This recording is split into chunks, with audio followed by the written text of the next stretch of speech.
Police, ambulance, अग्निशमन दल यांना लगेच संपर्क करू शकतो. मोबाईल फोनमुळे माणसांची कामे जेवढी सोयीस्कर झाली आहेत तेवढ्याच माणसाच्या जीवनात अडचणी देखील निर्माण केल्या. मोबाईलच्या अतिवापरामुळे मानवी शरीराचे अवयव जसे की डोळे, कान, हृदय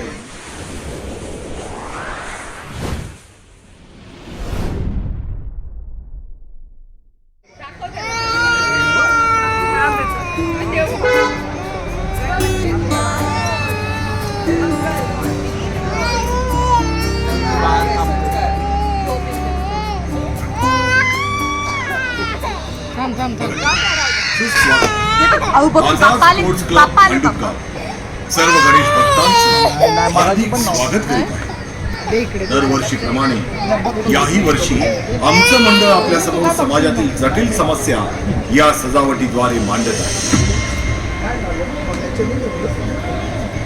संपूर्ण जगातील सर्वात बुद्धिमान प्राणी तो म्हणजे मानव.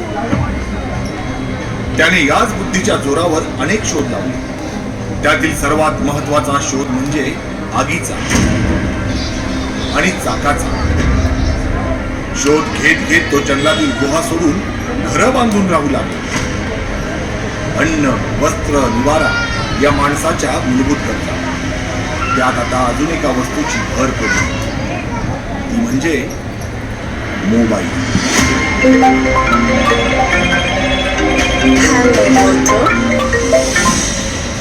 आधुनिक तंत्रज्ञानाच्या युगात मोबाईल फोन हा माणसाच्या जीवनाचा अविभाज्य घटक बनला आहे.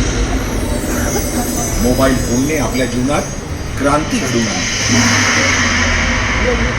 या आधुनिक युगात मोबाईलमुळे आपण अनेक कामे चुटकीसरशी करू शकतो.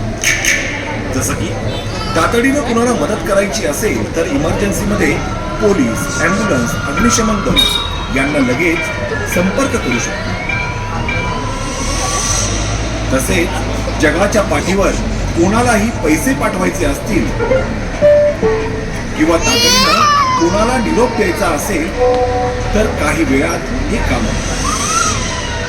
मोबाईल फोनमुळे माणसांची कामे जेवढी सोयीस्कर झाली आहेत तेवढ्याच माणसाच्या जीवनात अडचणी देखील निर्माण केल्या. जसे की सार्वजनिक ठिकाणी अपघाताची कमान बाळगता वाहने चालवताना त्याचा सर्रास वापर करणे. पूर्वीच्या काळी माणसांची सकाळ कोंबड्याच्या आरवण्याने किंवा घड्याळाच्या अलार्मने होत असे.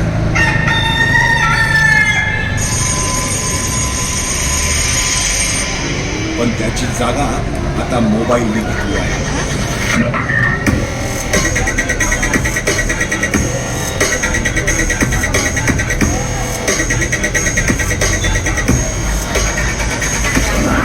पूर्वी माणूस अंधारात रस्ता शोधण्यासाठी मशालीचा वापर करत होता. कालांतरानं त्याची जागा टॉर्च लाईटने घेतली. पण आता त्याच टॉर्च लाईट कालबाह्य होऊन त्याची जागा सुद्धा मोबाईलने घेतली आहे.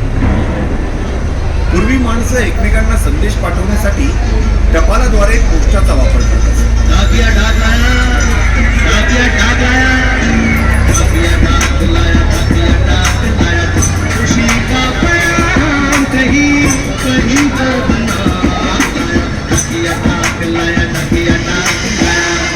पण आज तेच संदेश पोहोचवण्यासाठी मोबाईलद्वारे मेसेंजर, व्हॉट्सअप, जीमेल अशा विविध ॲप्लिकेशनचा सर्रास वापर.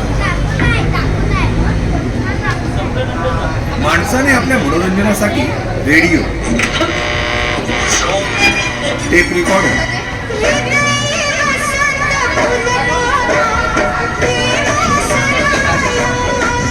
टीव्ही यांचा शोध लावला होता. पण त्याची जागा आता मोबाईलने घेतली आहे.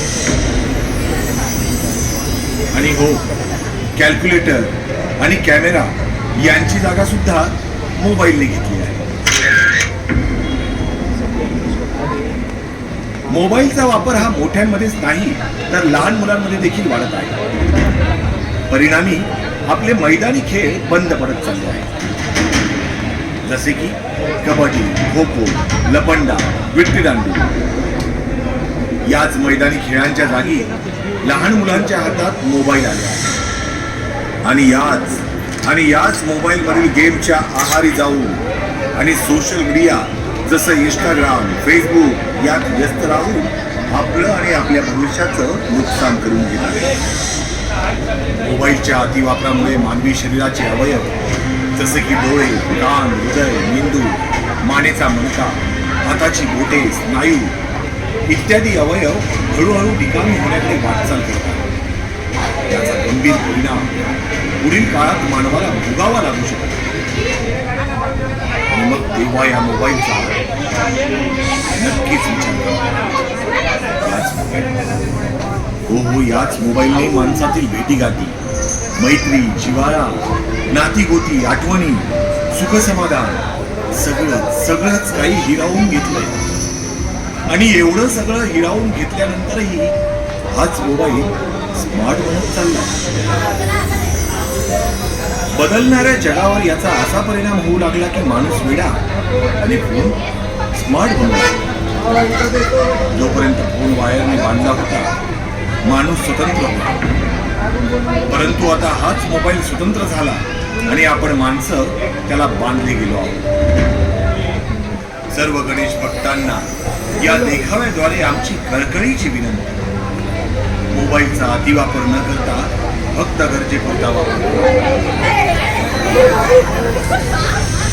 हे गणराया, तुझ्या भक्तांना या मोबाईल संकटातून तारण्यास तूच सद्बुद्धी. बोला गणपती बाप्पा मोरया. मंगलमूर्ती मोरया.